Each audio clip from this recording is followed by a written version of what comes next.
Clip number 1158۔ اس clip میں آپ قرآن پاک کی سورہ احزاب کی آیت نمبر 15 سے 18 تک کی تلاوت، ترجمہ اور تفسیر قرآن صراط الجنان سماعت فرمائیں گے۔ بسم اللہ الرحمن الرحیم۔ ترجمہ: اللہ کے نام سے شروع جو نہایت مہربان رحمت والا ہے۔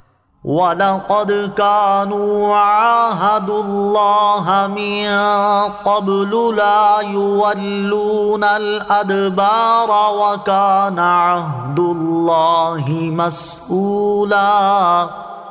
ترجمہ: اور بے شک اس سے پہلے وہ اللہ سے عہد کر چکے تھے کہ پیٹھ نہ پھیریں گے اور اللہ کے وعدے کا پوچھا جائے گا۔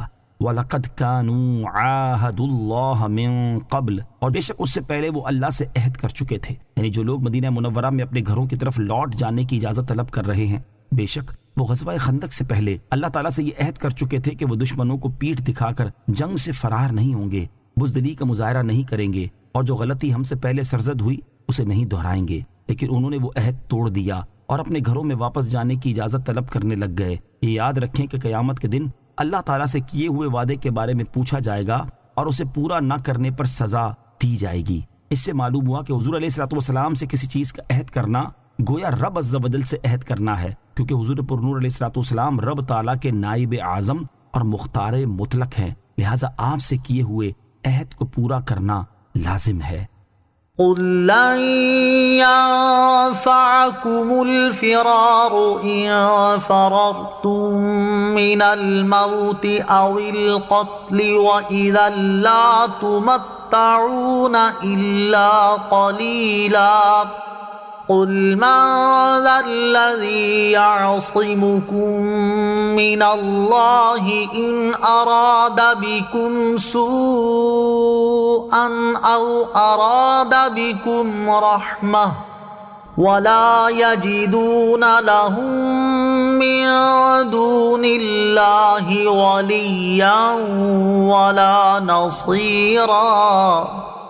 ترجمہ: تم فرماؤ اگر موت یا قتل سے بھاگ رہے ہو تو ہرگز تمہیں یہ بھاگنا نفع نہ دے گا، اور اس وقت بھی تمہیں تھوڑی سی دنیا ہی فائدہ اٹھانے کو دی جائے گی۔ تم فرماؤ وہ کون ہے جو تمہیں اللہ سے بچائے گا اگر وہ تمہارا برا چاہے یا تم پر رحم فرمانا چاہے، اور وہ اللہ کے سوا کوئی حامی نہ پائیں گے اور نہ ہی مددگار۔ قُل لَّن يَنفَعَكُمُ الْفِرَارُ، تم فرماؤ ہرگز تمہیں بھاگنا نفع نہ دے گا۔ ارشاد فرمایا کہ اے حبیب صلی اللہ تعالیٰ علیہ وسلم، آپ ان اجازت طلب کرنے والوں سے فرما دیں کہ اگر تم موت یا قتل ہو جانے کے ڈر سے بھاگ رہے ہو تو اس کا تمہیں کوئی فائدہ نہیں ہوگا، کیونکہ جو مقدر ہے وہ ضرور ہو کر رہے گا۔ اس لیے اگر تمہاری تقدیر میں یہاں موت لکھی ہے تو وہ تمہیں آ ہی جائے گی، اور اگر یہاں تمہاری موت کا وقت نہیں آیا ہے تو بھی میدان جنگ سے بھاگ کر صرف اتنے ہی دن دنیا سے فائدہ اٹھا پاؤ گے جتنے دن تمہاری عمر باقی ہے، اور یہ قلیل مدت ہے، تو تم تھوڑی سی موہوم زندگی کے لیے اتنے بڑے گناہ کا بوجھ کیوں اٹھا رہے ہو؟